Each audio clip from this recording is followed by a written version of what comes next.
दिल्ली में इंडिया गठबंधन की सरकार बनने जा रही है। मैं केरल से होके आ रहा हूं। प्रचार में मैं उत्तराखंड था, मैं चंद्रपुर था, उसके बाद जम्मू कश्मीर था, उत्तर प्रदेश था, आज यहां पर हूं। परसों राजस्थान रहूंगा, कल अकोला रहूंगा। मैं पूरे मुल्क का मूड आपको बता रहा हूं, पूरे मुल्क का माहौल बता रहा हूं कि मीडिया में भाजपा जीत रही है और जमीन पर इंडिया अलायंस जीत रहा है, कोई दो राय नहीं है। प्रधानमंत्री, पहले देश का इलेक्शन हो चुका है, प्रधानमंत्री जी का चेहरा उतरा है, अमित शाह जी की जबान लड़खड़ा रही है, लेकिन राहुल गांधी दहाड़ के बोल रहे हैं, तेजस्वी यादव दहाड़ के बोल रहा है, अखिलेश यादव जोर शोर से बोल रहे हैं, उद्धव ठाकरे जोर शोर से बोल रहे हैं, नाना पटोले जोर शोर से बोल रहे हैं, और इमरान प्रतापगढ़ी तो आपके सामने दहाड़ ही रहा है, आप देख रहे हो। तो इस इलेक्शन में भाजपा के लिए कुछ भी नहीं है।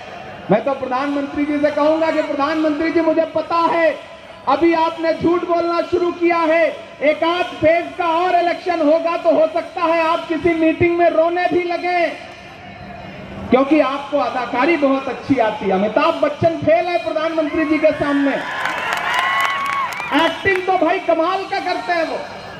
एक दिन पार्लियामेंट में रोहित वेमुला को याद करके भावुक हो गए, ऐसा लगा जैसे आंसू निकल आएंगे। मुझसे मीडिया के एक साथी ने कहा कि इमरान साहब, आज तो प्रधानमंत्री जी भावुक हो गए थे, आप क्या कहेंगे?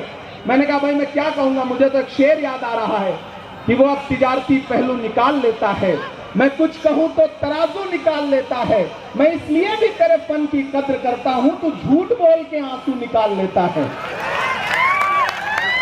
तो हमने तो देखा है उन्हें मणिपुर में बेटियों की जिस तरह से परेड कराई गई, आपको याद है?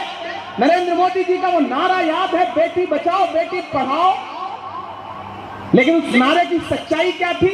हाथरस में जब दलित बिटिया के साथ बलात्कार हुआ और उसकी मौत हुई, तो रात के 2 बजे उसकी लाश को जला दिया गया बिना परिवार वालों की मर्जी के। बिल्किस बानो के बलात्कारियों को जेल से छोड़ करके माला पहनाई गई। यह है इनका बेटी बचाओ बेटी पढ़ाओ। उन्नाव में एक बिटिया के साथ बलात्कार करने वाला इनका भाजपा का विधायक जेल में है।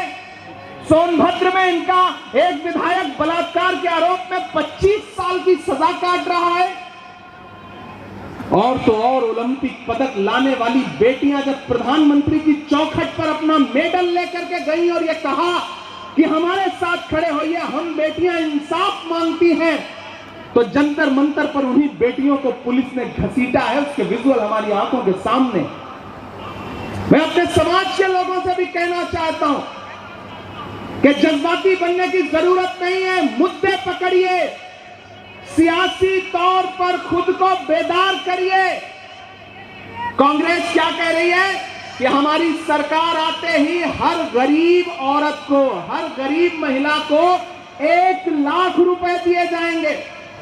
कांग्रेस ये नहीं कह रही हो महिला हिंदू हो, मुसलमान हो, सिख हो, ईसाई हो, दलित हो, बौद्ध हो, कोई मतलब नहीं। वो महिला भारत की नागरिक है और गरीब है, तो हर साल उसके अकाउंट में 1 लाख रुपए डायरेक्ट दिए जाएंगे। ये कौन कह रहा है? राहुल गांधी कह रहे हैं। तो उसका फायदा किसे मिलेगा? हमारी आपकी भी बहन बेटियों को मिलेगा जो गरीब है। यहां नई नस्लें खड़ी हैं। कांग्रेस पार्टी कह रही है कि हमारी सरकार बनते ही 30 लाख नौकरियां तुरंत, और 25 साल के वो नौजवान जो डिप्लोमा लेकर के घूम रहे हैं, उनके पास नौकरी नहीं है, उनको नौकरी मिलने तक 1 लाख रुपए का बेरोजगारी भत्ता दिया जाएगा डायरेक्ट आपके अकाउंट में। मुद्दों पे लड़ो इस चुनाव को। भाजपा तो चाहती है कि मंदिर मस्जिद हिंदू मुसलमान, नहीं, हम मुद्दों पर लड़ेंगे इस चुनाव को। मैं देश की पार्लियामेंट में बैठता हूं, मैंने कहा ना आपकी दुआओं ने मुझे महज 34 साल की उम्र में देश की सबसे बड़ी पंचायत में बिठाया। मैंने वहां बैठ के देखा है, ये महसूस किया है कि हिंदुस्तान की सियासत एक अलग करवट ले रही है। मेरे अपनों, उस शेप के साथ, उस बेदारी के साथ, उस करवट के साथ बदलना पड़ेगा।